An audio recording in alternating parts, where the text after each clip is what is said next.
Cancer అనే పేరు వింటేనే ఆ వ్యక్తికి, కుటుంబానికి ఎంతో కలవరం కలుగుతుంది.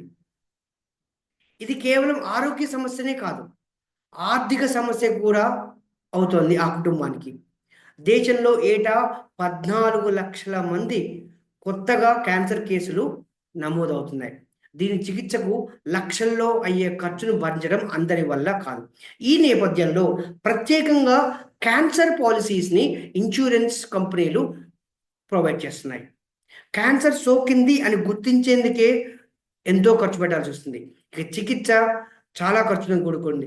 ప్రథమ శ్రేణి నగరాలు, స్పెషాలిటీ ఆస్పత్రుల్లో కనీసం 10,00,000 నుంచి లేకపోతే చికిత్స సాధ్యం కాదు.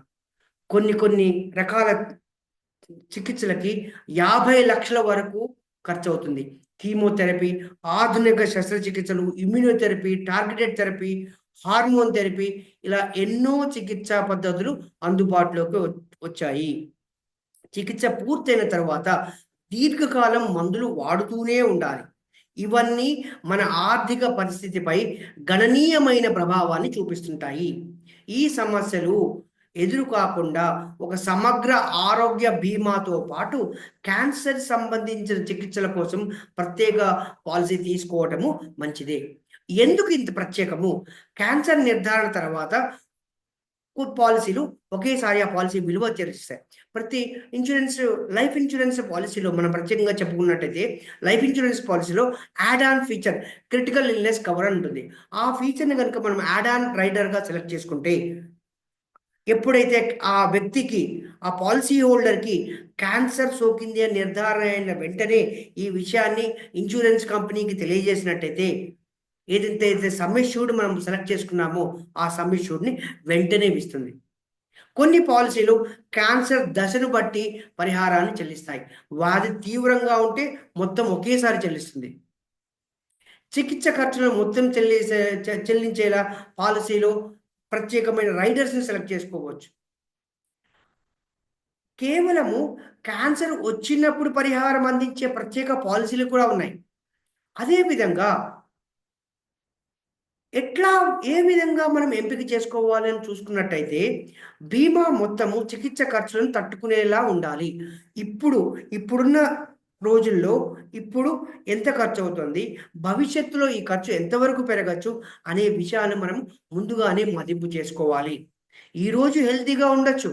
బట్ మారుతున్న పరిస్థితుల దృష్ట్యా, వయసు పెరుగుతున్న దృష్ట్యా ఇటువంటి ప్రమాదాలు సంభవించినట్టయితే అనుకోకుండా ఇట్లాంటి ఆరో ఆరోగ్య విషయంలో మనకు ఇబ్బందులు ఎదురైతే ఏ విధంగా తట్టుకోవాలి అనడానికి మొత్తంగా మన ఎంపిక చాలా జాగ్రత్తగా ఉండాలి.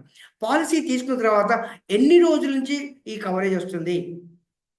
సాధారణంగా 40 రోజుల తర్వాత పాలిసీ వర్తిస్తుంది. కొన్ని పాలిసీలు 180 రోజుల వరకు వేచి చూసే సమయంగా పేర్కొంటున్నాయి. తక్కువ వ్యవధి ఉన్న వాటిని ఎంచుకోవటం ఉత్తమం. వ్యాధిని గుర్తించిన తర్వాత కొన్ని రోజులు ఆ వ్యక్తి జీవించే ఉండాలి అనే నిబంధనలు కూడా ఉన్నాయి. అంతేకాకుండా ఇన్స్యూరెన్స్ కంపెనీ ప్రతి పాలిసీలో కొన్ని మినహాయింపులు పేర్కొంటుంది. ఆ మినహాయింపులని మనము క్షుణ్ణంగా అర్థం చేసుకోవాల్సి ఉంటుంది. అన్ని రకాల క్యాన్సర్‌లకు వర్తించే విధంగా పాలిసీ ఉండాలి. చికిత్స ఎలా తీసుకుంటున్నామన్న విషయంలో కూడా పాలిసీ పరిమితులు మనం జాగ్రత్తగా అర్థం చేసుకోవాలి. క్రిటికల్ ఇల్‌నెస్ పాలిసీతో పాటుగా లైఫ్ ఇన్స్యూరెన్స్ కూడా ఆ కుటుంబానికి ఒక ధీమాను కల్పిస్తుంది. సో, మనము మన భవిష్యత్తు ఆరోగ్య స్థితిగతులని, కుటుంబ బాధ్యతలని అనుకోకుండా వచ్చే ప్రమాదాలని ఎదుర్కోవటానికి ఒక సంపూర్ణమైన health insurance, life insurance, critical illness పాలిసీలు మనకి ఎంతో ఆర్థిక ధీమాని కల్పిస్తాయి. ఈ వీడియో మీకు నచ్చినట్టయితే షేర్ చేయండి. Thank you.